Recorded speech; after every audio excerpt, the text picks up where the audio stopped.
Hey guys, tonight we begin with something a little darker.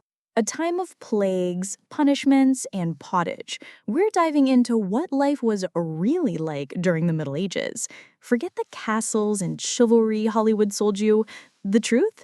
You probably wouldn't last a single day. So before you get comfortable, take a moment to like the video and subscribe. But only if you genuinely enjoy what I do here. And let me know in the comments where you're tuning in from and what time it is for you.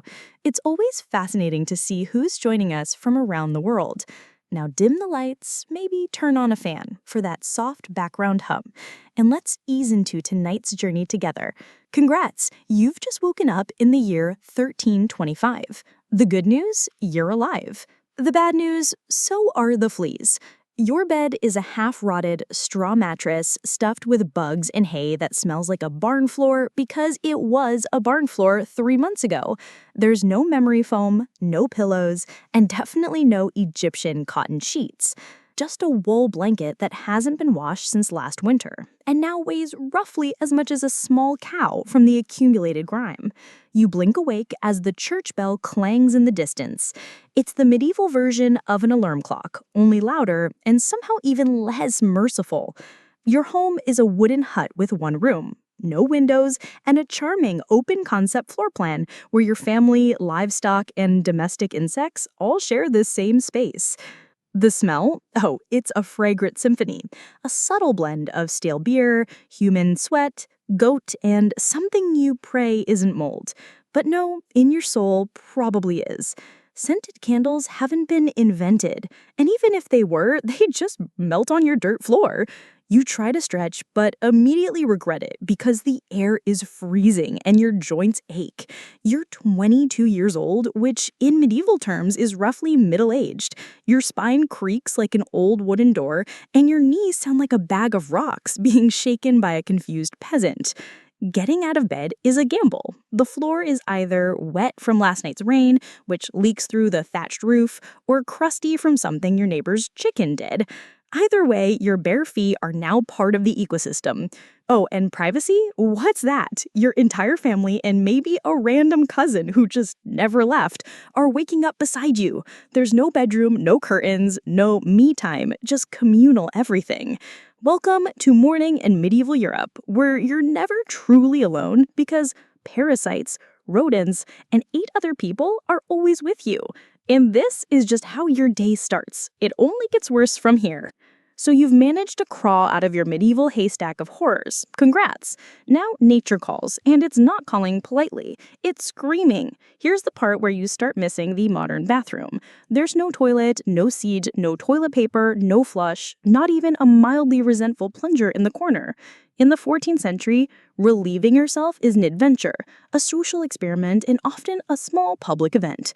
If you're a peasant, your bathroom is likely a wooden bucket behind the house, which is already full because Uncle Wolfstan had a rough night after eating bad turnips. The smell? It's biblical. You hold your breath, do your business, and then, here's the kicker, toss it into the street. Yes, the street. You're supposed to shout something like, "Gardez-vous," before dumping it out the window. That's Old French for watch out below, although frankly, no one ever moves fast enough. Streets in medieval towns are open sewers, a charming river of human waste, animal droppings, and mystery liquids you'd rather not examine. If you're lucky enough to live in a town with public latrines, congratulations. You get to sit shoulder to shoulder with strangers in an outhouse where privacy is a myth and ventilation is a cruel joke. You might make small talk, but try not to breathe too deeply. Toilet paper? Never heard of it. Most people wipe with straw, leaves, rags, moss, or if they're feeling especially indulgent, a scrap of wool. Sometimes nothing at all, which might explain why handshakes weren't popular yet. And if you're in a castle, surely it's better, right? Well, sort of. You might have a garderobe, a hole in the wall that drops your waist directly into the moat. Great idea, except that your enemies know this, and yes, attackers sometimes climbed in through the waist chutes. Talk about entering through the back door. So whether you're a farmer or a baron, medieval toileting is a humiliation ritual. It's cold, it's public, it's dangerous, and it's never not disgusting. One slip on a wet stone path and you're face first in humanity's leftovers. And you still haven't brushed your teeth, but we'll get to that next. You survived the toilet, you deserve a reward, right? Maybe a nice breakfast, something warm, delicious, comforting. Sorry, this is medieval Europe. Nothing is comforting here. Breakfast, if you can call it that, is a grim affair. There are no eggs Benedict, no coffee machines sputtering awake, and certainly no avocado toast. You sit down or squat near the fire to a wooden bowl of something that looks like it was scraped off a muddy boot. Welcome to your daily ration of pottage. Pottage is a thick, gloopy stew made of whatever you can find. Grains, root vegetables, maybe a few beans if you're lucky. It's been simmering in the same pot for days, sometimes weeks, and new ingredients are just dumped on top of the old ones. It's less of a recipe and more of an ongoing, edible experiment. On the side, a hunk of bread, so hard it could deflect arrows. It's made from coarse rye or barley flour, often bulked up with sawdust, ground up acorns, or other creative ingredients because wheat is a rich man's fantasy. This loaf is not your friend. You don't slice it, you negotiate it. What about drinks? You're not sipping orange juice or an oat milk latte. You're drinking beer. Yes, beer at 6 a.m. Why? Because the water is teeming with parasites and filth. So you start your day with weak ale, low alcohol, high survivability. Kids drink it too. No one's happy about it, but at least it won't kill you immediately.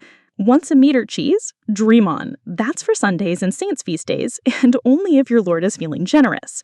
Most peasants don't eat meat more than a few times a year. As for fresh fruit, only when it's in season and not already fermented into wine. And don't even think about spices, unless you're royalty. A pinch of pepper costs more than your monthly wages. Salt is valuable enough to be locked away.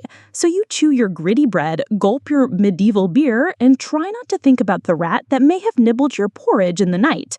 Breakfast doesn't energize you, it just happens to you. And now that you're properly underfed, it's time to work like your life depends on it, because it absolutely does.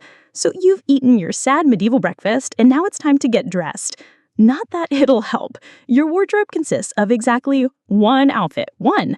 It's a rough wool tunic or linen shift that you've worn every day for months, possibly years. There's no such thing as seasonal fashion. There's just wear this until it disintegrates or gives you a fungal infection. Underwear? Optional. If you're lucky, maybe a linen under tunic. If you're not, well, you're going commando, under layers of scratchy, sweaty wool, all lovingly stitched together by someone who probably had no idea what a seam was supposed to look like. There's also no washing machine, no soap, and definitely no dry cleaner in sight.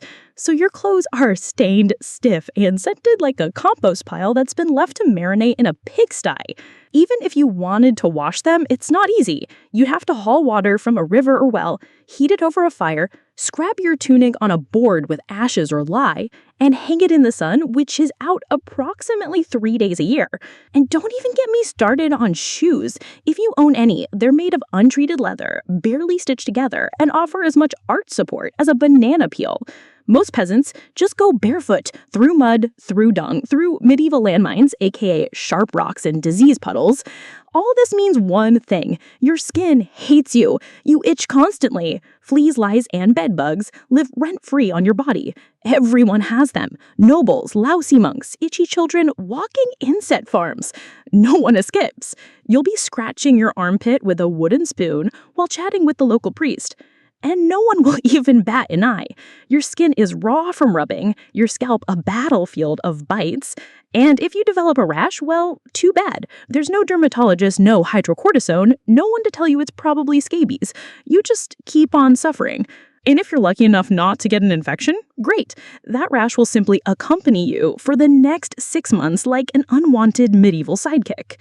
Now that you're dressed in misery and wrapped in discomfort, it's time to head outside and start working yourself to death. Now that you're fully dressed in itches and damp wool, it's time to flash that morning smile. Except you don't, because in the Middle Ages, smiling is a dangerous game. Not emotionally, dentally. There's no toothbrush, no toothpaste, no mouthwash, no floss. The concept of oral hygiene is about as popular as bathing, which is to say not very. Some people might chew on a twig or rinse with wine or vinegar, but for the most part, your teeth are on their own, and they're not doing well. By the time you hit your mid-20s, your smile looks like something pulled from a haunted crypt. Cavities are rampant, gums are smalling, and those aren't just food stains on your teeth, that's decay. You have more rot in your mouth than a medieval root cellar. Sugar, well, not yet everywhere, is becoming more common among the rich. Imported at great cost, mostly used in small cakes or to show off wealth. If you're a noble, congratulations, you get to rot your teeth faster than the peasants. If you're poor, you'll do it slowly over time with fermented bread, gritty porridge, and years of hard chewing. Toothaches? Get used to them. They're like medieval weather, always there in the background. The kind of pain that makes you consider praying, drinking, or pulling the tooth out yourself with a pair of pliers. And that's not a joke. That was the actual treatment. Dentists didn't really exist, but barber surgeons did. Yes, the same guy who cuts your hair is also pulling your molars out by candlelight with an iron hook at zero anesthesia. Infected tooth? Hope you like fevers, because without antibiotics, it can easily turn into sepsis. Performance art, then protection. Steal a loaf of bread? You could lose a hand. Accused of lying? Your tongue might get pierced. Gossip too much? Meet the scold's bridle. A metal mask strapped to your head with a bar in your mouth, for correction, of course. Let's say you're accused of something serious. Heresy, theft, witchcraft. How do you prove your innocence? By being tortured, obviously. Welcome to trial by ordeal. One version, you stick your hand in boiling water to retrieve a stone. If it heals without infection in 3 days, you're innocent. If not, you're guilty. Another option, you're tossed into a river. If you sink, you're innocent and probably dead. If you float, you're guilty and will be punished anyway. It's like a medieval game show where the prize is survival and the host is actively rooting against you. And if you're sentenced to death, that's a public event. Executions are performed in front of cheering crowds. Hangings, beheadings, burnings. Sometimes people bring snacks. It's the medieval equivalent of cable TV. Domestic violence? Completely normal. Husbands were allowed, even expected, to discipline their wives and children. Street fights? Commonplace. You could be beaten just for looking the wrong way at a noble's horse. And war? Always simmering. Local feuds, territorial disputes, religious crusades. Someone's always marching off to stab someone else in the name of honor, God, or boredom. Violence isn't a breakdown of society in the Middle Ages. It is society. Everyone lives with the constant knowledge that life is fragile, justice is arbitrary, and your neighbor might bash your head in over a pig. So walk carefully, keep your eyes down, and never trust anyone with a club. At this point, you've made it through the lice, the leeches, the laundryless misery, and the looming threat of public disembowelment.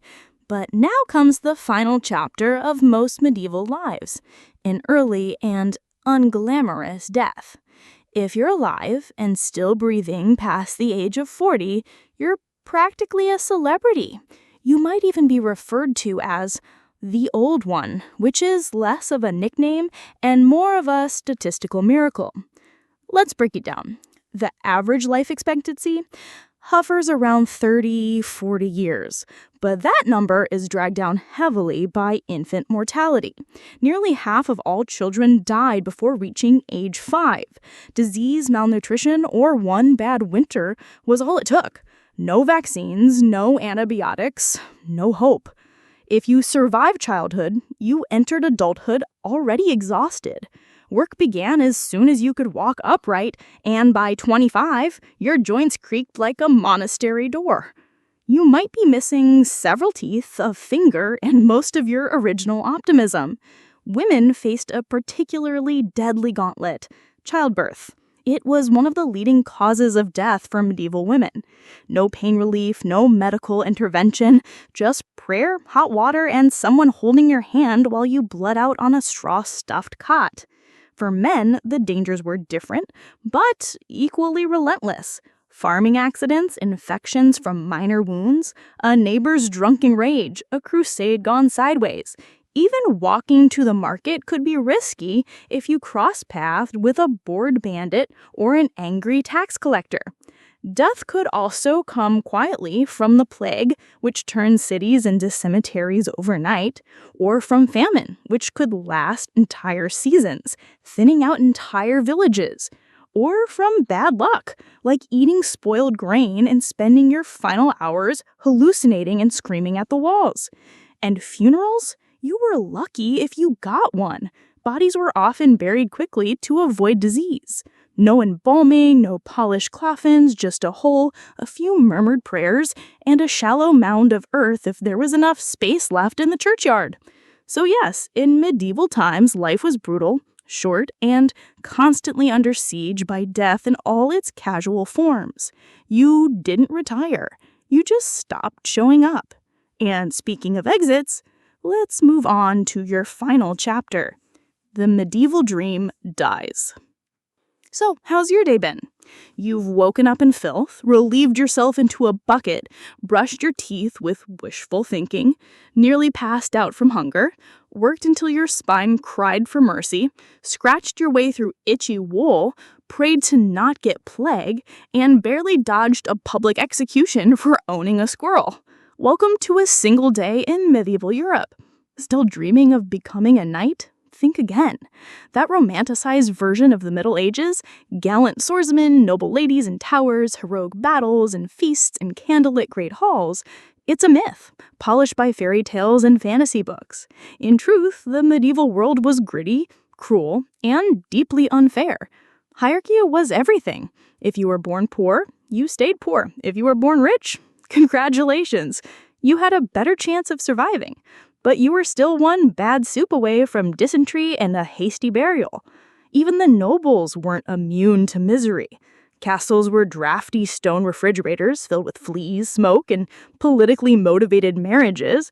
Sure, you had a fur cloak and a goblet of wine, but also a 50% chance of dying in a skirmish or from an infected splinter. Not exactly luxury. The simpler times weren't simple. They were relentless. Everything took longer, everything hurt more. Everything from childbirth to chewing came with consequences. Life was survival, not leisure. And if you did find a quiet moment to think, to dream, to imagine something better, there wasn't much you could do with it. No upward mobility, no modern medicine, no internet to Google, "What's this weird rash?" You lived, suffered, worked, and died within a 10-mile radius of where you were born. But here's the wildest part. Through all of this, people still laughed, sang songs, told stories, fell in love, and found meaning. Not because life was easy, but because humans are stubborn like that. Even in the darkest chapters, they made space for light. So tonight, when you slip into your clean bed with indoor plumbing, antibiotics, and central heating, maybe say a quiet thank you to the modern world and to your ancestors who fought rats, famine, and feudalism so you wouldn't have to.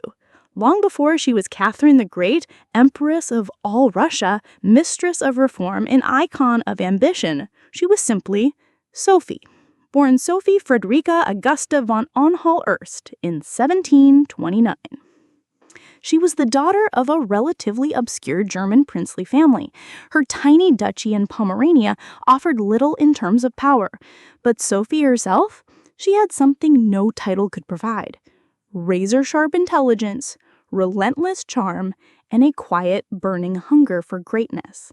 Her upbringing was strict. Her mother, Joanna, was cold and calculating, not a warm, nurturing figure, but a social climber obsessed with status. Her father, a Prussian officer, was more distant than disciplinary. From a young age, she learned to walk the fine line between obedience and cunning.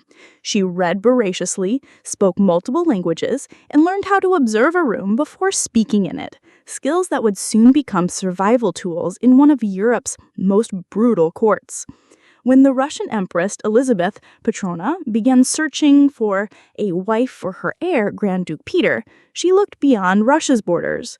Peter himself was of German descent, and Empress Elizabeth believed a foreign bride, pliable and grateful, would be easier to control. Sophie fit the bill. Noble blood, Lutheran faith, which she'd be forced to abandon, and a reputation for both grace and humility. Just 14 years old, Sophie was summoned to Russia.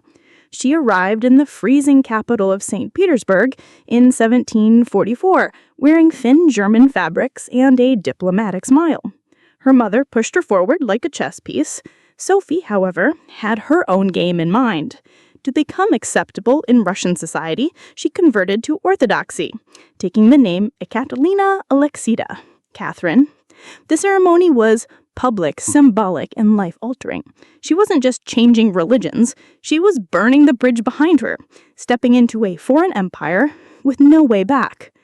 No one watching that quiet teenage girl in a fur-trimmed coat could have predicted what would come next.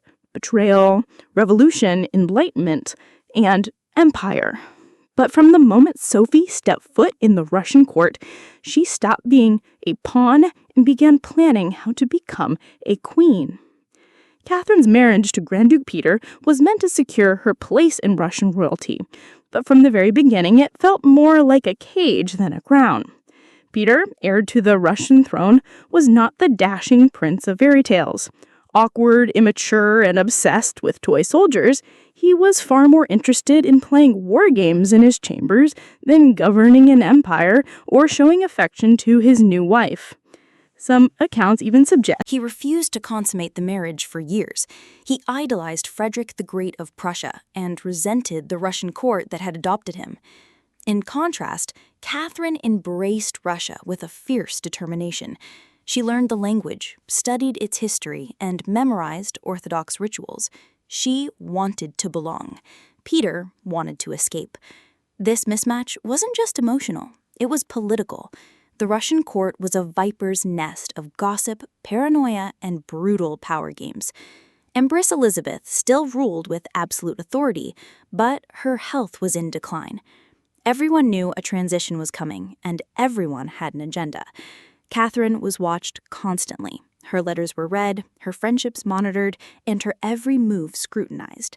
She couldn't trust her husband, her mother, who was still whispering in her ear on behalf of foreign interests, or even her servants. In this world, alliances could turn into accusations overnight. But Catherine was no fool. She learned to play the court's games, quietly cultivating allies in the shadows. She charmed military officers, made friends with scholars, and developed a reputation for dignity and restraint, a stark contrast to her husband's childish tantrums and open contempt for Russian traditions. Behind closed doors, Catherine began reading Enlightenment thinkers like Voltaire and Montesquieu. While others saw her as a young consort, she was building a vision, not just for herself, but for Russia, a nation of strength, education, and reason. But there was one problem. The longer Peter lived, the longer Catherine remained in limbo, a powerless wife to a man unfit to rule. So she waited, observed, and planned. She knew the Russian throne wouldn't be inherited. It would have to be taken. In 1762, after nearly 2 decades of waiting, watching, and quietly maneuvering, Catherine saw her moment and seized it with breathtaking precision. Empress Elizabeth had died, and Peter, now Peter III, was finally Tsar. But his reign began unraveling almost immediately. In just a few short months, Peter alienated the church, offended the nobility, insulted the army, and lavished praise on Prussia, Russia's longtime enemy. He reversed key policies, humiliated the clergy, and talked openly about divorcing Catherine to marry his mistress. The court, already wary of his erratic behavior, turned cold. The army, filled with generals loyal to Catherine, grumbled in corridors. Even ordinary Russians, devout and patriotic, saw Peter as a foreign puppet who mocked their traditions. Catherine, watching all of this unfold, made her move. In July of that same year, while Peter was away at his summer palace, Catherine launched a bloodless coup d'etat. Supported by key military officers, including her lover Gregory Orlov and his influential brothers, she rode through St. Petersburg in full regalia, was proclaimed Empress Catherine II, and won the allegiance of the powerful Imperial Guard. Peter, caught off guard and without allies, surrendered within days. He was taken into custody and shortly after found dead under mysterious circumstances. Officially, it was reported as a hemorrhoidal colic. Unofficially, it was murder. Catherine was now empress, not by birth, not by marriage, but by will, wit, and audacity. It was unprecedented. A foreign-born woman with no legitimate claim had taken the Russian throne without a single battle. But her real challenge was just beginning. She had to transform that bold grab for power into a lasting legacy. Would Russia accept her? Would the nobility respect her? Could she hold the empire together without falling victim to the same fate as her husband? Catherine understood that power gained through intrigue could be lost just as easily. She needed to rule, not as a schemer, but as a visionary, and so began her transformation from a careful conspirator to a reforming empress, one who would redraw borders, embrace the Enlightenment, and redefine what it meant to be a woman in power. Once Catherine had the crown, she could have rested on her power, but she didn't. She had something bigger in mind than simply sitting on a throne. She wanted to transform Russia, and not just militarily or politically, but intellectually. While Peter had worshipped Frederick the Great and toy soldiers, Catherine idolized Voltaire, Diderot, and the bold thinkers of the Enlightenment. She believed in reason, progress, education, and the role of a monarch as a servant of the people, even if she herself ruled with absolute authority. Catherine didn't just read Enlightenment philosophy, she lived it. She corresponded directly with Voltaire for over 15 years, flattering him while defending her autocracy. She invited Diderot to her court and even purchased his entire library to support him financially. Behind closed doors, she pored over legal texts, debated reforms, and crafted policies to modernize the empire. Her early reign was filled with efforts to codify Russian law. She formed the Legislative Commission in 1767, an ambitious project intended to rewrite the entire legal code of Russia. Catherine's own nakaz, or instruction, was a political manifesto in disguise, one that spoke of equality before the law, the dangers of torture, and the responsibility of rulers to serve the common good. For an empress in 18th century Russia, it was radical. But Enlightenment ideals had to survive the realities of Russia, a vast, feudal, deeply conservative land ruled by nobles who liked their serfs exactly where they were, beneath them. Catherine knew this. While she advocated reform, she moved carefully. She abolished some forms of torture, expanded access to secular education, and built schools and libraries. But she also reaffirmed the nobility's control over their serfs to keep them loyal. This was Catherine's balancing act, a philosopher queen in public, a practical empress in private. She walked a tightrope between ideology and survival, between the shining salons of Paris and the gritty politics of Moscow. Her vision for Russia was bold, but always calculated. In many ways, Catherine wasn't trying to make Russia European. She was trying to make Russia modern on her terms. And that meant reform, yes, but with an iron hand and a velvet glove. Catherine wasn't content with reforming Russia from within. She wanted to expand it outward, to make it an empire worthy of fear, admiration, and envy. Where Peter the Great had opened a window to the west, Catherine aimed to knock down the walls. Under her leadership, Russia's borders stretched wider than ever before. She waged wars not just to defend her ground, but to reshape the map of Europe. One of her most significant campaigns was against the Ottoman Empire. These wars, fought in waves throughout the 1760s and 1770s, weren't just about territory, they were about influence. Catherine saw herself as the liberator of Orthodox Christians living under Muslim rule, and as the rightful protector of Eastern Europe. Under generals like Alexander Suvorov and Gregory Potemkin, Russia captured key regions, including Crimea, the northern coast of the Black Sea, and access to warm water ports, something Russian czars had coveted for generations. These victories weren't just military. They were symbolic. With each conquest, Catherine sent a message. Russia was no longer the distant backward cousin of Europe. It was a continental force. She also turned her gaze westward. In a series of deals and diplomatic maneuvers, Catherine participated in the partitions of Poland, carving up the struggling Polish-Lithuanian Commonwealth along with Austria and Prussia. By the end of the Third Partition in 1795, Poland was erased from the map, and Russia claimed vast new lands and millions of new subjects. But Catherine didn't just conquer with armies. She colonized with ideas. New cities were built, trade routes were expanded, German settlers were invited to cultivate Russian farmland. The empire became a mosaic, from the icy Baltic to the sun-drenched shores of the Black Sea. And through it all, Catherine remained this central force, reading reports, issuing orders, and personally overseeing the shape of her expanding empire. Critics would accuse her of being power-hungry, even imperialistic. But to Catherine, expansion wasn't ambition. It was destiny. A great ruler, she believed, was measured not just by ideas, but by borders. She didn't just want to rule Russia. She wanted to remake it as a civilized empire, feared by its enemies, respected by its peers, and loyal to her alone. For all her brilliance and power, Catherine the Great was just as famous for what went on behind palace doors. And no, not all of it was whiskered in libraries. Catherine's private life became one of the most talked about aspects of her reign. She had lovers, not just one or two, but a carefully curated parade of them, many decades younger, often handsome, and sometimes politically influential. She didn't hide them. In fact, she often rewarded them with titles, estates, and pensions if they behaved. If not, they were quietly dismissed, sometimes with a polite thank you and a promotion. Among the most important of these lovers was Gregory Potemkin, a man as brilliant as he was bold.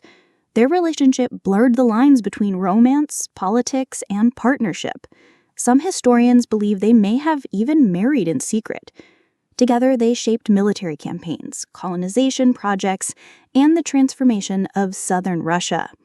Potemkin wasn't just a lover. He was her co-ruler in many ways. Still, Europe couldn't look past the scandal. Gossips whirled. Satirical pamphlets painted her as lustful, insatiable, even unhinged.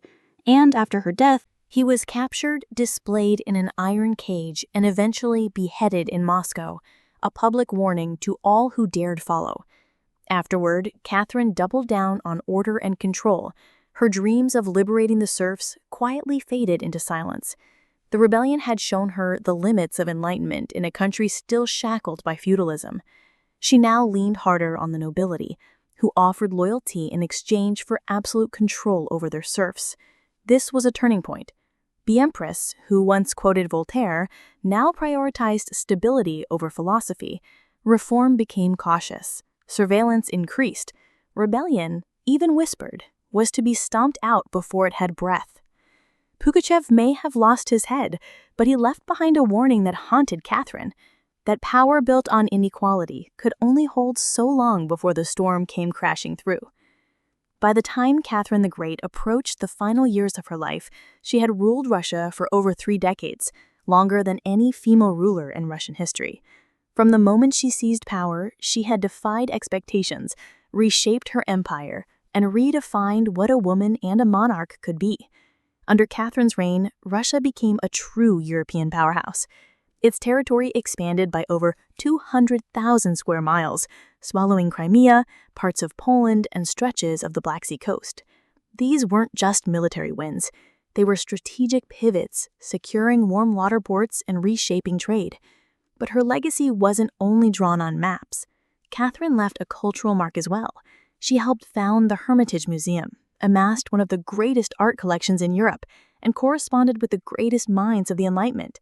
Her court became a center of sophistication, art, and intellectual ambition. In a country often viewed as backward by Western Europeans, Catherine put Russia firmly on the cultural map.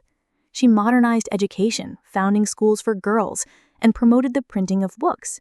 She introduced smallpox inoculation to Russia, even publicly receiving the vaccine herself, an act of scientific bravery in her time. Yet her reign was also one of contradictions. While she admired Enlightenment ideals, she never freed the serfs. In fact, she extended serfdom deeper into Russia's territories. Her reforms, while impressive, remained mostly top-down, designed to polish the empire without truly transforming its foundations. Still, Catherine's rule brought stability and ambition. She understood that power was not inherited. It was crafted, managed, and constantly defended. She ruled not by divine right, but by force of will, political brilliance, and relentless calculation. She was called many things: a user, a tyrant, a reformer, a seductress. But above all, she was effective. When she died in 1796, Russia was wealthier, larger, and more formidable than had been in centuries. She left behind a throne secure, an empire expanded, and a legend that would endure for centuries. Catherine didn't just reign. She ruled with intellect, strategy, and an unapologetic grip on history. And in doing so, she became more than an empress. She became a myth. For all her power, expansion, and enduring legacy, Catherine the Great was still at her core a woman navigating a man's world and reshaping it in her image. Behind the imperial portraits and state decrees was someone deeply aware of how precarious her position was. She was not born Russian. She came to the throne through a coup. She ruled an empire that didn't want a woman in charge, and yet she not only endured, she thrived. Catherine was never content to be ornamental. She read constantly, wrote endlessly, and never stopped learning. Her daily schedule was intense: hours of reading reports, corresponding with foreign powers, editing state papers, and managing a court filled with rival factions. She wasn't content to simply sit on the throne. She worked the throne like a stateswoman born to it. She was also in many ways lonely. She surrounded herself with courtiers, lovers, and artists, yet wrote in her memoirs of how few people she could truly trust.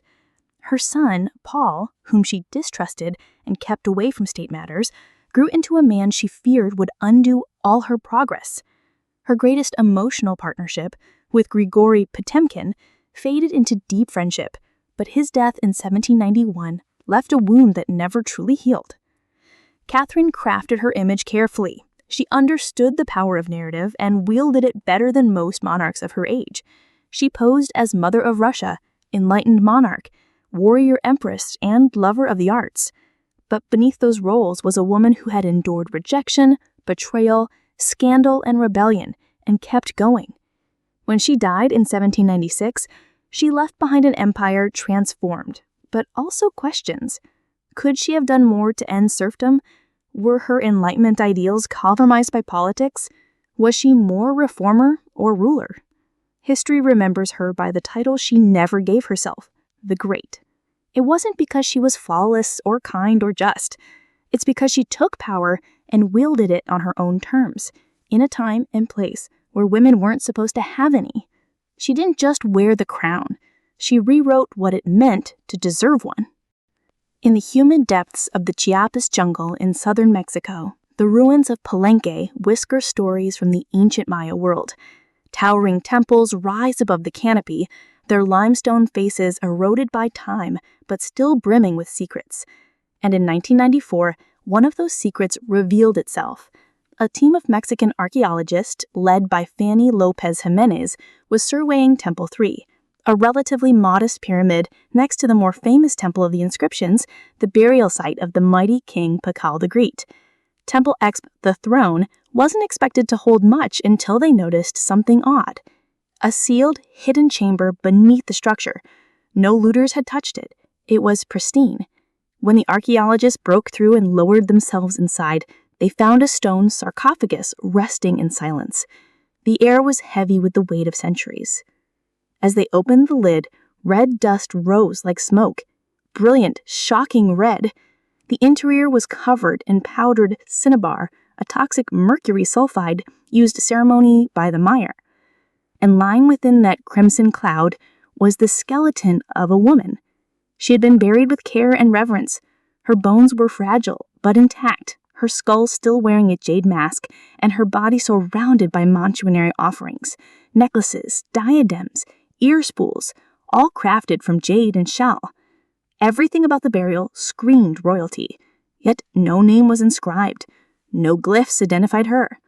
It was one of the richest female burials ever found in Mesoamerica. And yet it was a total enigma. Why was she buried in red powder? Who was she? Was she a queen, a priestess, or perhaps even Pakal's wife?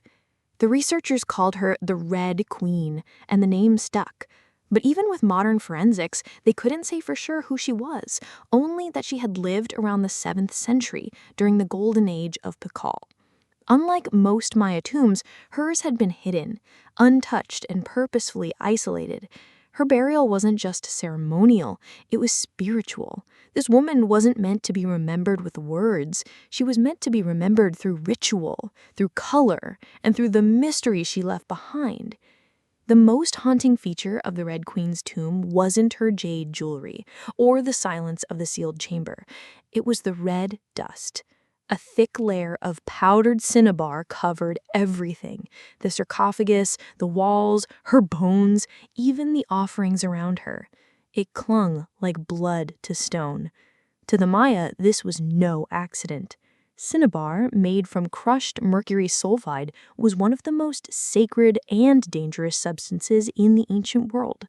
Its vibrant red color wasn't just visually striking, it symbolized blood, rebirth, and the life force that connected the human and divine realms. Red was sacred. It was the color of sunrise, of sacrifice, of life emerging from death. And it wasn't just symbolic, it was spiritual. Covering the dead in cinnabar was a ritual meant to transform the body, preserving it not for eternity, but for transition. In Maya belief, death wasn't the end. It was a passage, a crossing into another cosmic layer. And so the Red Queen, whoever she was being prepared not just for burial, but for deification. But there's another layer to this. Cinnabar is toxic. Repeated exposure can lead to mercury poisoning, tremors, hallucinations, even death. The Maya likely didn't understand the chemistry, but they felt its potency. It was volatile, powerful, dangerous. To bathe the corpse in it was to declare this person was no ordinary mortal. In Pakal, very few were buried with cinnabar. Pakal the Great, the mighty king, whose pyramid dominates the site, was one. His body, like hers, was also saturated in the red powder. That detail alone drew speculation. Was the Red Queen his wife, his mother, or someone of equal divine status? Her skull had been placed on a layer of jaguar skin, another sacred symbol. Around her, bone needles, obsidian blades, and miniature jade figurines hinted at rituals performed either during her life or in her honor at death. Every part of her burial told a story without words, a story of power cloaked in secrecy, a woman prepared to cross into the underworld, not in silence, but in ceremony, drenched in the color of sacrifice. Surrounding the Red Queen's crimson-drenched remains was a world of silence broken only by the gleam of jade, shell, and obsidian. These were not mere ornaments. They were offerings, each one carefully chosen to accompany her on the journey to the Maya afterlife, the Shibalba. At her sides were jade necklaces, heavy and cold, their polished surfaces still radiant after 300 years underground. Jade was not just beautiful, it was sacred. The Maya considered it a symbol of eternal life. It represented the green of maize, the vitality of the jungle, and the breath of the gods. Only the elite were buried with jade. For the Red Queen, it covered her chest, wrists, and ears, a clear sign that in life she wielded influence, perhaps even divine favor. One of the most haunting objects was the jade funerary mask placed delicately over her face. Unlike the golden death masks of Egypt, this one was subtle, constructed from dozens of tiny mosaic tiles arranged to mimic the contours of her skull.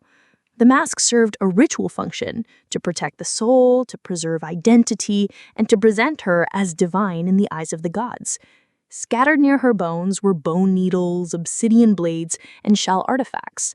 These could have been tools of ritual or symbols of her status as priestess, healer, or royal matriarch.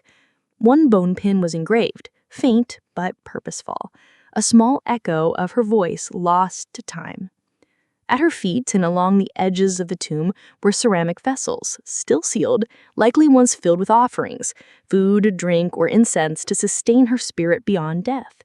The Maya believed the afterlife was a journey, dangerous, layered, filled with challenges. These items weren't luxuries, they were necessities. To modernize the tomb feels intimate, not overloaded, but intentional. There was no gold, no chariots, no pomp, just items chosen with spiritual wheat. It was a map for the soul. Through these treasures, we glimpse how the Maya understood death, not as finality, but as a transition of power. The Red Queen wasn't buried to be forgotten, she was being prepared to ascend. For all the grandeur of her tomb, the Red Queen left behind one haunting void. No name, no inscriptions adorned her sarcophagus, no glyphs on the walls identified her. She was clearly someone powerful. But who? From the moment her tomb was opened, scholars began to try and connect the dots. The most compelling theory that the Red Queen was Zaku-Ao, the wife of Kinich Janab Pakal, known today as Pakal the Great, the most famous ruler of Palank. Zaku-Aha was more than just Pakal's consort. She was born into nobility and married into Palank's royal dynasty at a young age. She bore at least 3 sons, all of whom held high status, and she played a ceremonial role during her husband's reign. If anyone could be buried with such honor, it was her. Supporting this theory was the tomb's location, just a few feet away from Pakal's own grand burial in Temple of Inscriptions. The proximity suggests a deliberate pairing. Husband and wife rulers, even in death. And then there's the cinnabar. Only 2 burials in Palank were found with such intense cinnabar coverage, Pakal and the Red Queen. It's unlikely this was a coincidence. But here's where the mystery deepens. DNA tests were conducted on both sets of remains in hopes of confirming the connection. But the results? Inconclusive. The woman's bones showed no direct maternal link to Pakal, but that didn't rule out a spousal relationship. After all, marriage does not require shared blood. Some have argued she could have been Sakuk Pakal, the powerful mother who ruled Palank before he came to age. Others suggest she may have been a high priestess or a sister or a royal ancestor whose name has simply been lost to history's erosion. Still, the evidence points most strongly to Zakukuo, a queen by title, a mother of kings, and a spiritual counterpart to Pakal. The lack of a name may not be an oversight, it may have been intentional. In Maya cosmology, the soul lived on not through monuments, but through ritual, symbol, and the whispers of the earth.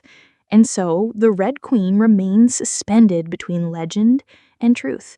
A woman who ruled, remembered, not in stone, but in scarlet and silence. To understand the Red Queen, we must understand the world she came from. A world where Maya women, especially royal ones, held more influence than many realize. Royal women weren't merely passive consorts.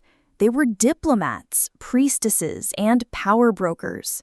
They conducted rituals, sponsored temples, and played crucial roles in maintaining dynastic legitimacy. Their bloodlines were political capital used to forge alliances and secure claims to the throne. Take Sakuk, for example, the mother of Pakal the Great.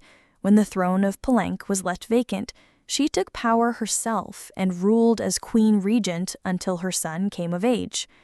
She wasn't a placeholder, she was a ruler in her own right, issuing decrees and overseeing construction projects. Without her, Pakal may never have risen at all. And she wasn't an anomaly. Across the Maya world, in places like Yakilan, Nanzhou, and Calakmul, inscriptions show women performing major ceremonies, engaging in warfare, diplomacy, and sometimes ruling outright. They were often portrayed in stelae and murals, dressed in elaborate headdresses and regalia, standing beside kings as equals or sometimes above them. Their words were carved in glyphs. Their names were remembered until they weren't. By the time Spanish conquistadors arrived centuries later, much of that memory had eroded. The colonial lens saw Native women as silent figures in a male-dominated world. But the archaeology tells a different story, one of complex gender roles where power was negotiated, not simply inherited. This context casts the Red Queen in a new light. She may not have ruled in name, but her burial, rich, sacred, and positioned beside Pakal, suggests she was a central pillar in the royal order. Her jade mask wasn't just decoration. It was a symbol of identity, of power held in life and protected in death. Her bloodline may have been the very glue that held Palenka's dynasty together. In Maya civilization, a queen wasn't just a queen. She was a keeper of sacred lineage, a voice in ceremony, and often the bridge between gods and men. The Red Queen may be nameless, but in her world, she was never voiceless. The Red Queen wasn't just buried with treasures. She was buried in architecture, rich with purpose, layered with Maya cosmology, ritual symbolism, and intentional design. Her tomb wasn't merely a grave, it was a gateway to eternity. Her body was discovered inside Temple Third, one of the smaller pyramids within the heart of Palenque, yet its proximity to Temple of the Inscriptions, the resting place of Pakal the Great, is telling. These temples weren't built randomly. Their positioning was sacred, guided by astrology, myth, and dynastic legacy. Temple III rises modestly compared to its grand neighbor, but it hides something even more intimate. A sealed crypt, untouched by looters, perfectly preserved. It was constructed deep within the temple's core, accessible only by a steep, narrow staircase. The descent into her tomb feels almost symbolic, a ritual journey downward into the underworld. The chamber itself is stark, made of cut stone, sealed tightly for over 1,300 years. No glyphs or murals cover the walls. No ornate carvings tell her story. But perhaps that silence is intentional. This was a space not for the living to interpret, but for the dead to transform. At the center, her sarcophagus sits like an altar, crafted from limestone. It echoes the grand stone coffin of Pakal next door. While Pakal's lid is famously engraved with scenes of cosmic rebirth, the Red Queen's tomb is more subdued. The focus is inward, on the body, on the cinnabar, on the ritual of death itself. And yet, there are subtle architectural cues that hint at meaning. The tomb is aligned east to west, a symbolic path mirroring the sun's journey from life to death. The chamber is small, but powerful. It feels deliberate, personal, a sacred enclosure for someone revered. Maya temples were cosmological tools, bridges between the heavens, the earth, and the underworld. To be buried in one was to be elevated beyond the human realm. The Red Queen's eternal home wasn't an afterthought. It was a carefully constructed shrine, a place where death became transformation. Her bones rest in stone, her essence in cinnabar, and her legacy in the architecture itself.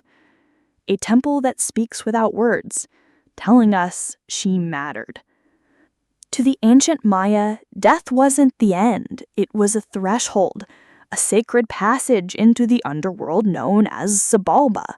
And for someone like the Red Queen, this crossing was not only spiritual, it was political, cosmological, and deeply ritualized. Burial rituals were carefully choreographed events, rooted in myth and meant to guide the soul through the treacherous layers of the underworld. Maya texts and iconography tell us that Xibalba was no peaceful afterlife. It was a maze of darkness, rivers of blood, trials, and gods of death.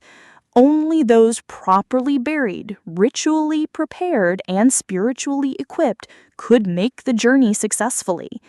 The Red Queen was buried wrapped in cinnabar, encased in stone, and surrounded by offerings, all signs of an elite burial. But there's more. The presence of bone needles and obsidian blades in her tomb hint at auto-sacrifice rituals, possibly symbolic tools representing rites she had performed in life, or that were reenacted at her burial to empower her spirit.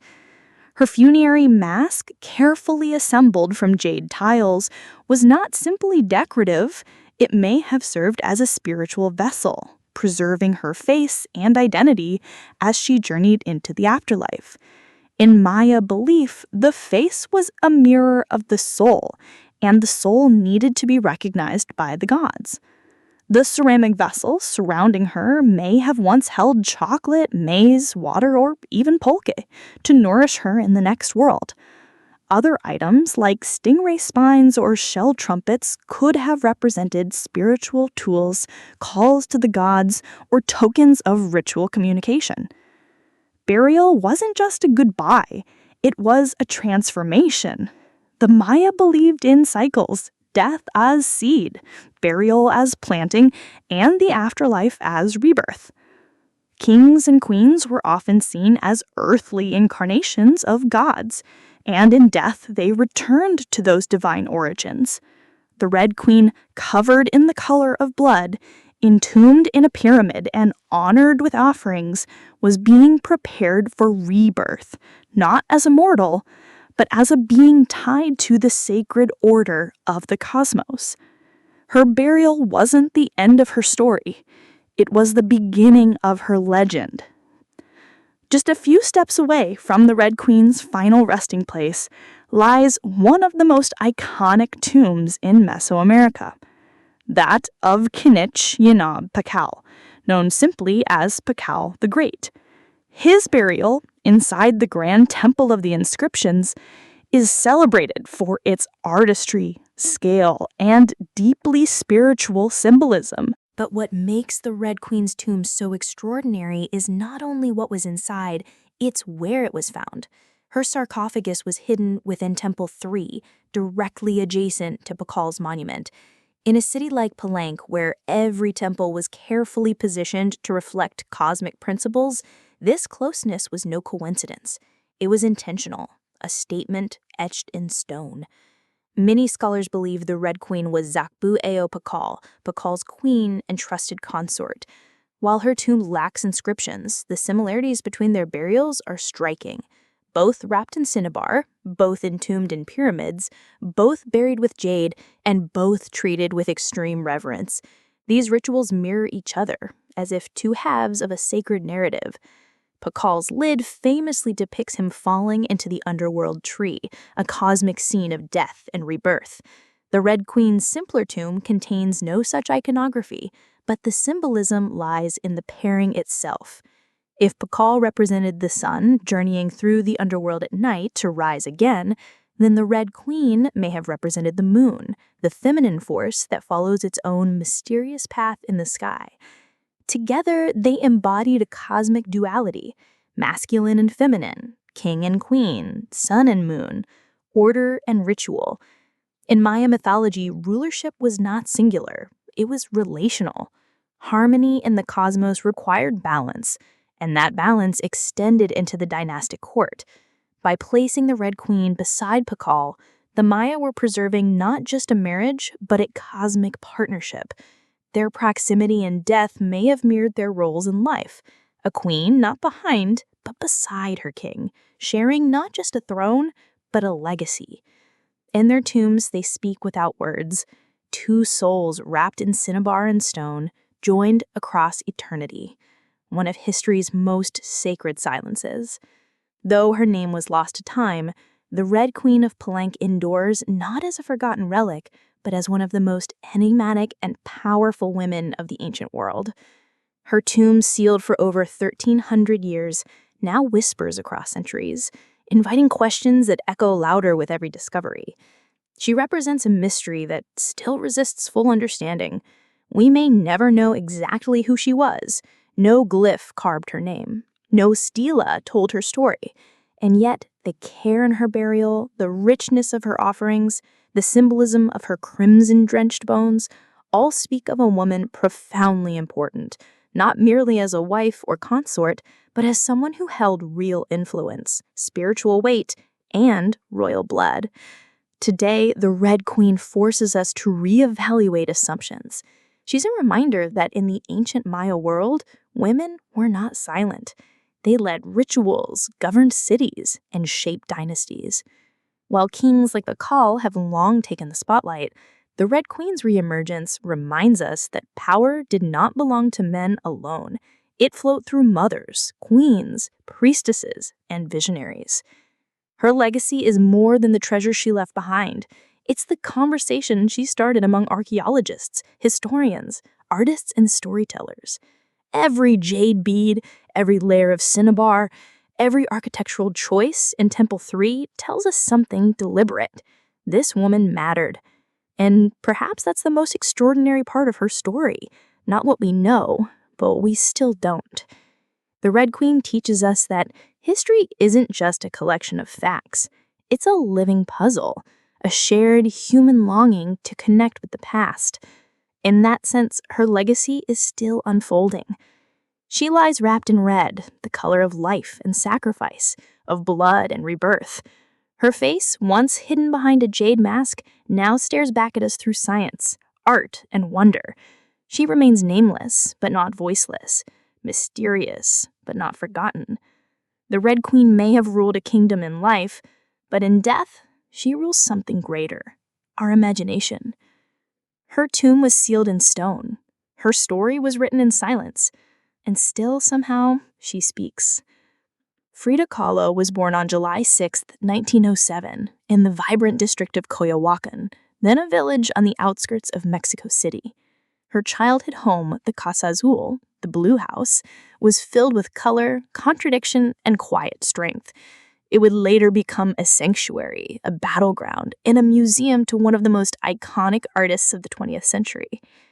Frida was the third of 4 daughters born to Yermo Kahlo, a German-Hungarian photographer, and Matilda Calderon, a devout Catholic of indigenous and Spanish descent. Her parents were opposites. Yermo reserved and intellectual, Matilde religious and emotionally distant. Frida would inherit her father's introspection and artistic eye, but also her mother's fierce resilience. As a child, Frida was imaginative, outspoken, and bold. She read voraciously and asked questions most adults didn't want to answer. But at the age of 6, she contracted polio, which left her right leg thinner and weaker than the other, a physical difference she tried to mask with long skirts, but never allowed to limit her spirit. The illness left her bedridden for months and isolated from other children. During this time, she grew close to her father, who encouraged her to exercise, ride bicycles, and stay mentally sharp. Unlike most girls of her time, Frida didn't aspire to become a wife or a homemaker. Her goal? To become a doctor. She enrolled in the prestigious National Preparatory School in Mexico City at age 15, one of only a handful of girls accepted. There, she stood out not just for her intelligence, but for her rebellious wit, radical thinking, and unique sense of style. She joined a group of young intellectuals known as the Cachuchas, who debated philosophy, literature, and politics. Frida was drawn to revolution, to ideas that challenged tradition. But even in those early years, before the bus crash that would define her body, and before the fame that would define her legacy, Frida Kahlo was already painting herself into the world with sharp edges, unapologetic ideas, and a unique identity too big to fit inside anyone else's expectations.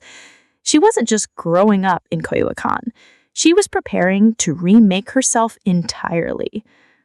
On September 17, 1925, Frida Kahlo's life was split in two, the girl she had been and the woman she was forced to become.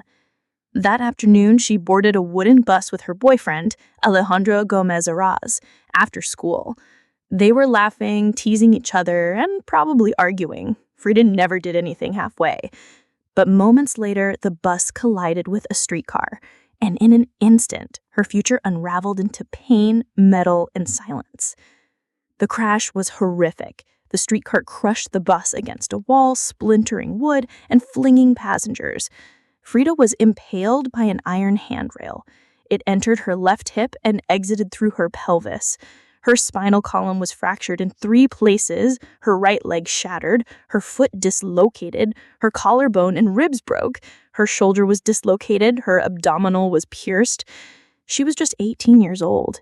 A man covered her with a borrowed overcoat.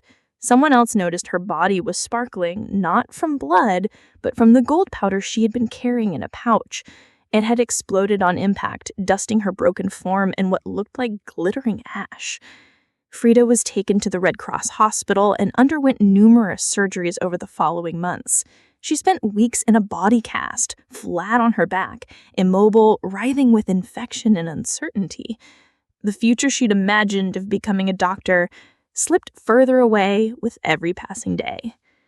But in that stillness, something began to stir. Her father gave her brushes. Her mother rigged a special easel to hang above her bed. A mirror was placed on the canopy so she could see herself. And there, lying in plaster and agony, Frida began to paint. First out of boredom, then out of obsession. Her first subjects were her own reflection, because she was all she had. But what emerged wasn't vanity, it was survival. The crash had broken her physically, but it had also opened a door into her own mind, her own body, and eventually into the surreal language of pain and identity that would define her art. The girl who wanted to heal others now began healing herself, one brushstroke at a time. As Frida Kahlo lay encased in plaster and steel, a body fighting itself with every breath, she began to paint. What started as a form of therapy soon became a language, and that language was deeply personal, brutally honest, and often hard to look at, which was precisely the point. Frida didn't paint pretty flowers or polite landscapes. She painted pain, her pain, physical, emotional, and existential. Her first subjects were her own self-portraits because she was all she had.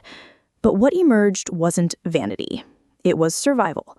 The crash had broken her physically, but it had also opened a door into her own mind, her own body, and eventually into the surreal language of pain and identity that would define her art. The girl who wanted to heal others now began healing herself, one brushstroke at a time. As Frida Kahlo lay encased in plaster and steel, a body fighting itself with every breath, she began to paint. What started as a form of therapy soon became a language. And that language was deeply personal, brutally honest, and often hard to look at, which was precisely the point. Frida didn't paint pretty flowers or polite landscapes. She painted pain, her pain, physical, emotional, and existential. Her first subjects were self-portraits, not because she was vain, but because, as she famously said, "I paint myself because I'm so often alone and because I am the subject I know best." Her early works were small in scale, painted on tin or wood panels, inspired by Mexican retos, devotional paintings meant to tell stories of suffering and miracles. Frida turned this tradition inward. Her body became the canvas. Her emotions became the altar. She painted herself as split, as pierced, as bleeding. In one painting, she is impaled by nails like a modern-day martyr. In another, she floats in a barren landscape, tethered to a broken column, a metaphor for her shattered spine. She painted herself weeping, fractured, decapitated, and bare, but never passive, always watching. Her pain was not sanitized. She painted the ugliness of trauma with beauty, defiance, and even humor. Each piece was a reclamation of her body, her experience, and her identity as a woman in a world that often tried to define her. But Frida wasn't just telling her story. She was inventing a new kind of visual narrative, one that blended Mexican folk art, surrealism, medical illustration, and symbolism. Her paintings became dreamlike autopsies of her soul, framed in color, culture, and myth. By the time she recovered enough to walk again, albeit painfully, Frida Kahlo was no longer the girl who had wanted to be a doctor. She was an artist, and her art was unlike anything anyone had ever seen. She had taken the worst thing that had ever happened to her and turned it into a source of creation. Frida Kahlo didn't just paint her pain. She made the world look at it, and in doing so, she turned suffering into a sacred act of self-expression. In 1928, still recovering, still painting, and just 21 years old, Frida Kahlo met the man who would become the most profound and turbulent relationship of her life, Diego Rivera. He was 20 years her senior, already Mexico's most famous painter, massive in both stature and presence. Rivera was a giant of Mexican muralism, known for his sweeping politically charged frescoes that told the story of the Mexican people. She had seen his work before. She admired it, but now she wanted his opinion of her work. She brought his paintings to him at the Ministry of Education, interrupting his scaffolded work to ask bluntly, "Do I have talent?" Diego took one look and said yes, and not just out of kindness. He recognized in her something rare, an unfiltered voice, raw and unpretentious, full of rage, irony, pain, and beauty. They began a relationship that was as consuming as it was creative. Frida once said, "I suffered 2 accidents in my life, one in which a streetcar knocked me down. The other was Diego." They married in 1929. An odd pairing to outsiders. Diego, massive, unfaithful, politically famous. Frida, sharp-tongued, fiercely independent, already walking with a cane. Her parents called it a marriage between an elephant and a dove. Their bond was passionate but chaotic. Diego supported her art and encouraged her growth as a painter, but he was also endlessly unfaithful even with Frida's own sister, Cristina. Frida was devastated, and in return, she took lovers of her own too, both men and women, including rumored affairs with Leon Trotsky and painter Georgia O'Keeffe. They divorced in 1939, then remarried a year later with different terms. This time, Frida would keep her autonomy, her home, her money, her name. Their second marriage was less about traditional love and more about creative partnership and mutual understanding. Despite the betrayals and the heartbreak, Diego remained a constant force in Frida's life. He challenged her, he wounded her, but he also believed in her as an artist, as a revolutionary, and as a woman who could redefine what painting could be. Together, they were not peaceful, but they were legendary. In the 1930s, Frida Kahlo followed Diego Rivera on a journey north to San Francisco, Detroit, and New York, as he completed high-profile mural commissions. These years abroad brought her face-to-face with American industrialism, wealth, and the contradictions of capitalism, and they left her with deep political discomfort. Frida was a proud Mexican nationalist, a committed communist, and an admirer of indigenous traditions. The opulence she witnessed in the United States, especially while the Great Depression ravaged much of the country, only deepened her sense of disillusionment. In letters home, she mocked the culture's materialism and obsession with appearances. She missed the grit, color, and contradiction of Mexico. While Diego painted enormous murals on factory walls, Frida began to paint smaller, quieter revolutions, deeply personal works on tin and canvas. Her style solidified, sharp, surreal, emotional, and intimate. It was during this time that she produced some of her most iconic self-portraits. Frida didn't just paint herself for vanity, she painted herself to survive. Her identity became her landscape.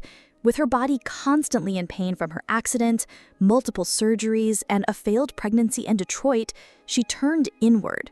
Her portraits showed her bleeding, fragmented, exposed, yet her face was always calm, always direct, unapologetic. One of her most powerful works, Henry Ford Hospital, shows her lying on a hospital bed crying, surrounded by floating symbols of loss, a fetus, a snail, medical equipment, a cracked pelvis. It was raw, graphic, and deeply emotional, a canvas that bled with truth. Back in Mexico, Frida immersed herself in leftist politics. She and Diego welcomed Leon Trotsky into their home while he lived in exile. Frida wore Tijuana dresses, traditional indigenous garments, not just as fashion, but as a political and cultural statement. Her art was never disconnected from her beliefs. Her identity, her body, and her ideology all intertwined in her work. While Rivera was painting murals of revolution, Frida painted its human cost, the body in pieces, the mind on fire, and the self always staring back. In exile and in illness, she became not just a painter of pain, but a painter of resistance. When Frida Kahlo returned to Mexico in the late 1930s, she was no longer just Diego Rivera's wife.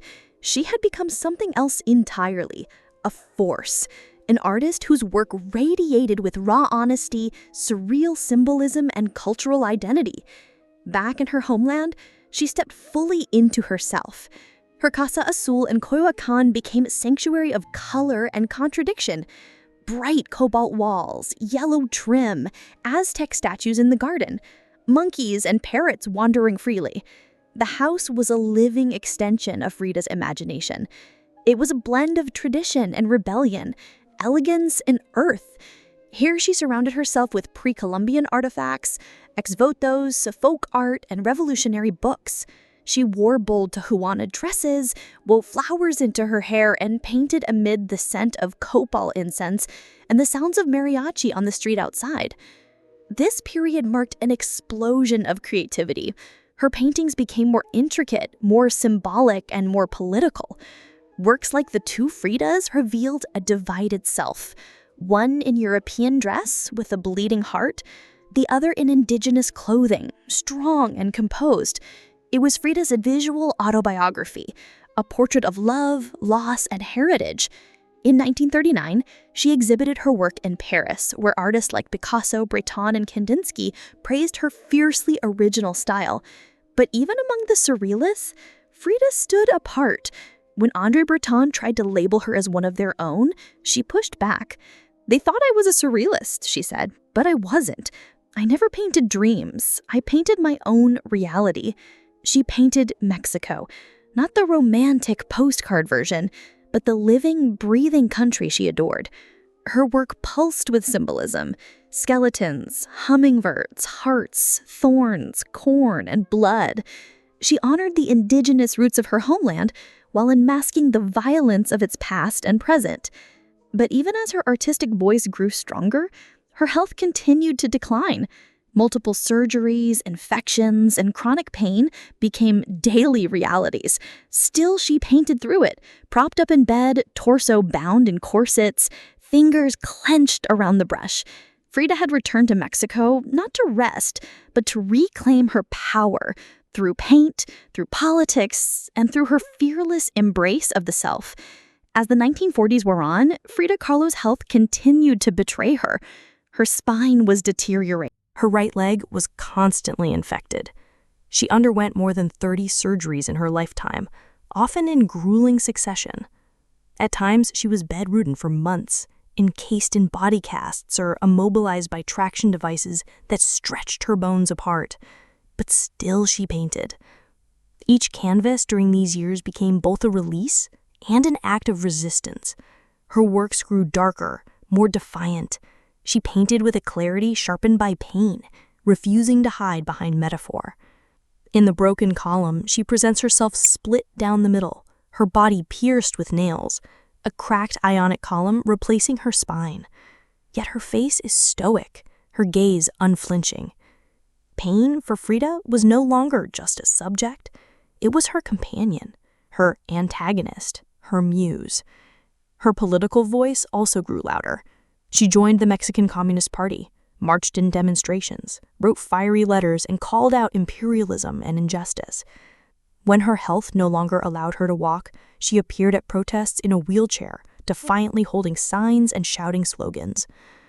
In 1953, Frida was given her first solo exhibition in Mexico, a long overdue celebration of her art.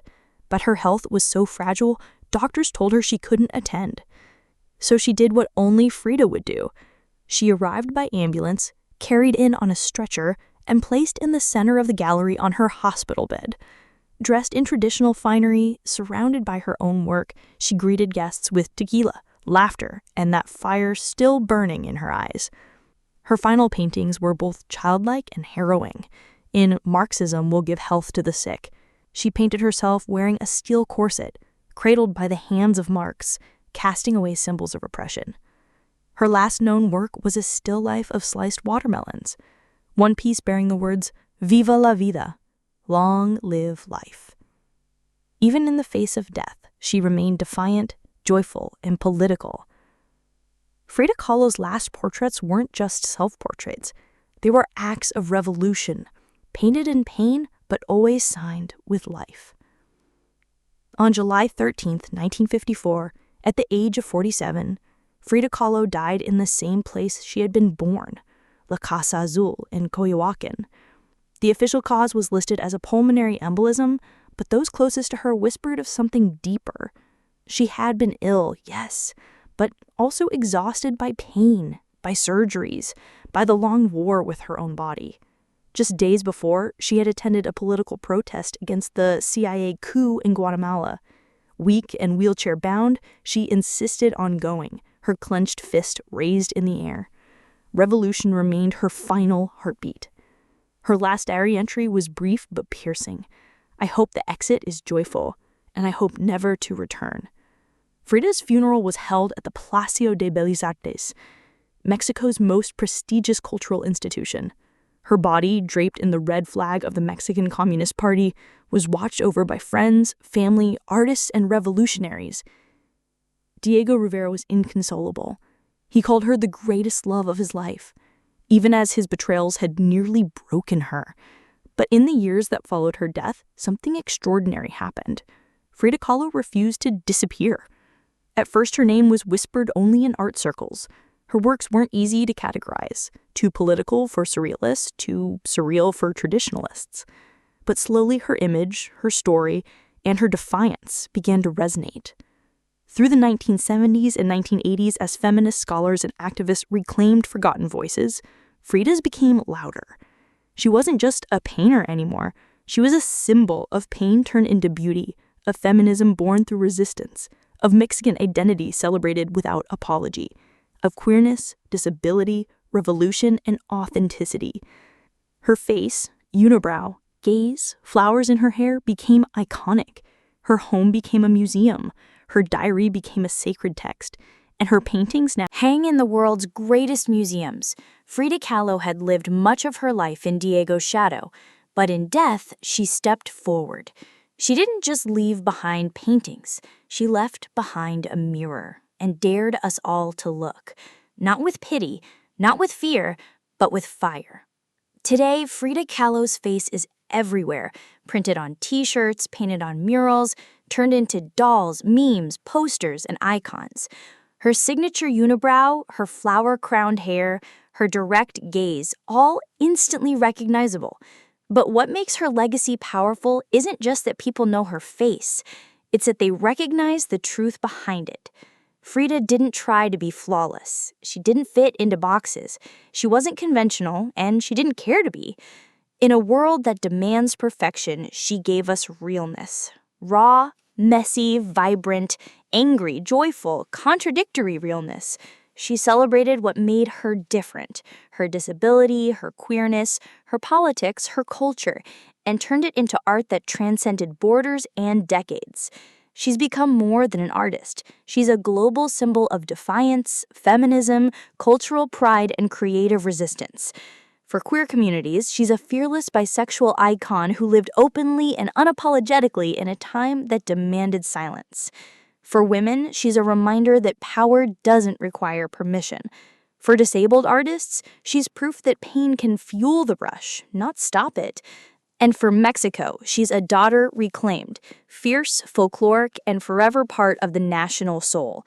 Her paintings, once dismissed as too strange or too personal, are now among the most revered in the world. Works like the two Fridas, Self-Portrait with Thorn Necklace and Hummingbird, and The Broken Column aren't just seen, they're felt deeply by anyone who has ever suffered and needed to turn that suffering into something sacred. She lived in the margins and turned them into center stage. She embraced contradiction, a communist who wore gold, a woman betrayed who loved again, a body in pieces with a soul unbreakable. And through it all, she painted not just with color, but with conviction. Frida Kahlo never asked to be a symbol. She simply told the truth about herself, and in doing so, told the truth for millions of others who had never seen themselves reflected in art before. Now, when we see her face, we see courage, we see color, we see resistance, we see Frida, not gone, but immortal.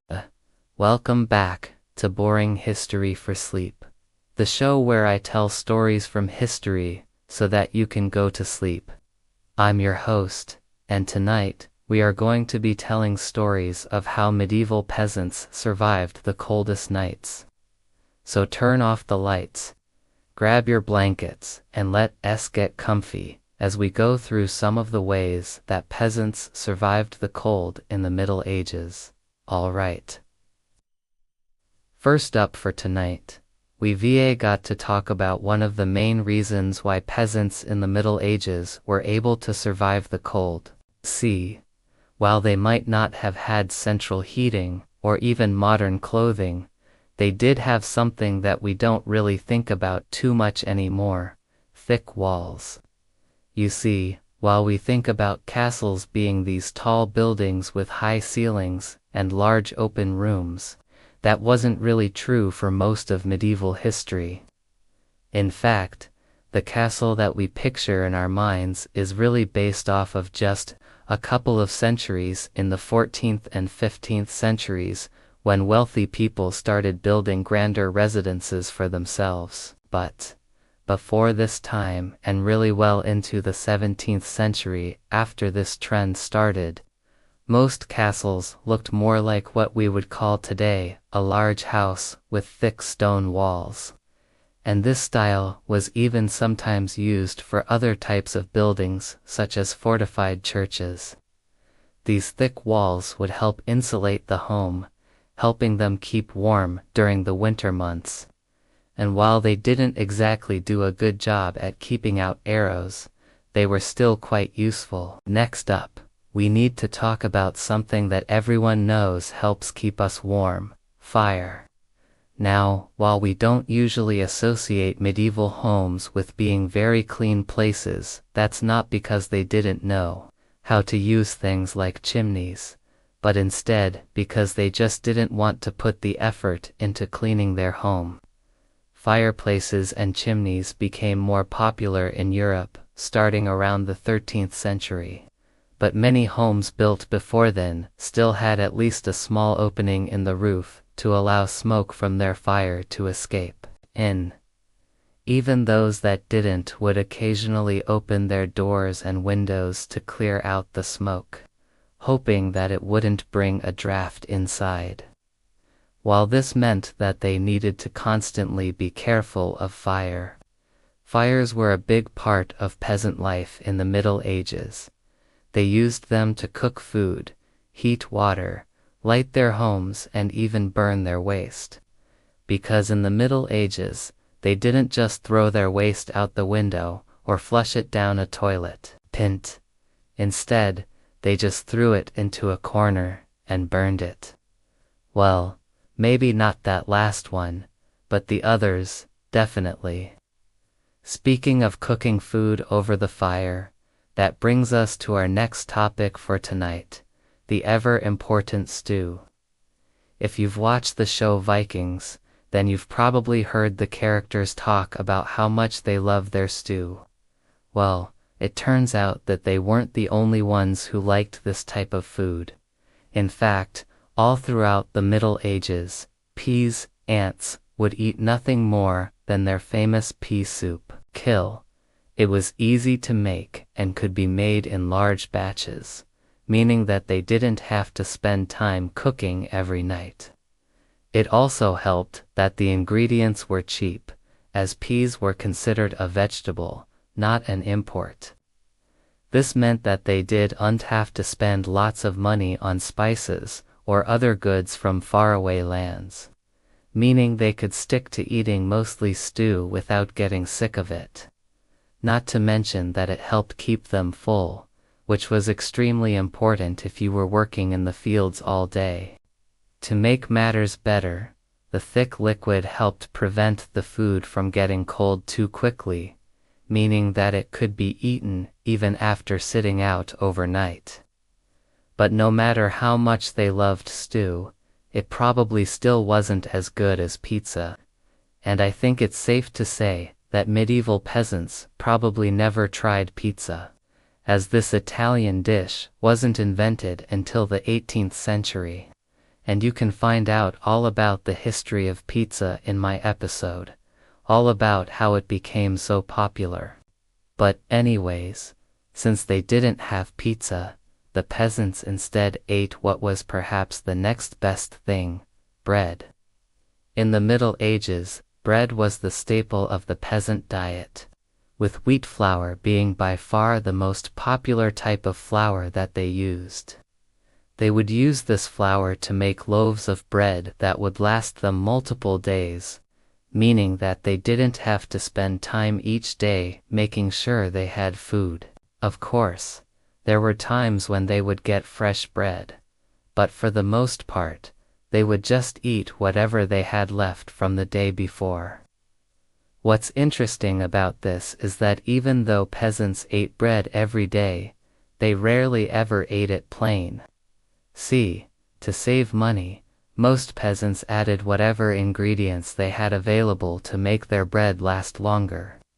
This meant that it wasn't uncommon for them to include things such as sawdust, plaster, or even the bodies of small animals into their bread. Of course, these ingredients didn't really add much flavor to the bread, but they did fill the stomachs of the peasants and help keep them alive.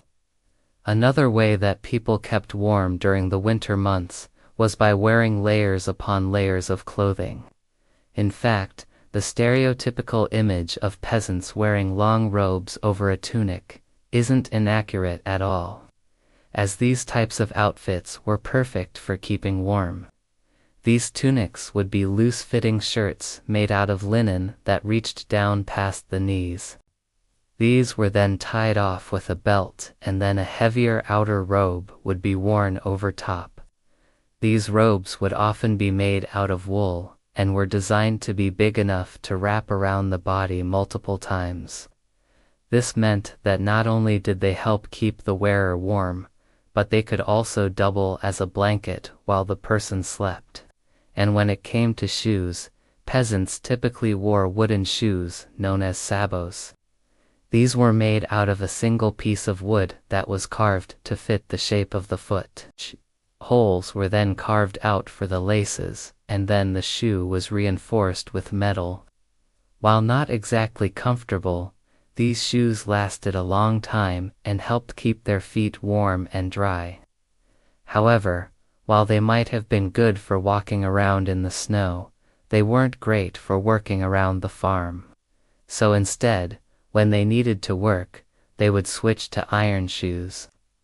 These shoes were extremely durable, allowing the peasants to work without having to worry about damaging their footwear. Now, while we're on the topic of shoes, it's time for me to ask you for a favor. See, I recently started posting shorts on a video platform, and I've noticed that a lot of people like them, so I'm thinking about trying to post more shorts. And here's where you come in. Would you guys like to see more shorts? I'm gonna be posting shorts once a week regardless, but if you want to see me try to post more, just let me know. Finally, we have to talk about one of the most important factors that allowed medieval peasants to survive the cold community. See, while we think of the Middle Ages as being a pretty dark time, it's important to remember that the peasants weren't completely hopeless. In fact, most villages would have a strong sense of community. During the winter months, they would share resources with each other, ensuring that everyone had enough food to last. They would also take turns looking after each other's children, allowing parents to go out to the fields and gather what little food they could. And if someone was too sick to work, others would take up their slack, ensuring that they still had enough money to pay their taxes and rent. This type of community ensured that no one went hungry or froze to death during the winter months. And it's part of the reason why we should be thankful that we live in the time that we do. Well, that's it for tonight's episode. I hope you found these stories of medieval peasants surviving the winter interesting. If you did, please hit that like button. And if you haven't already subscribed, please do.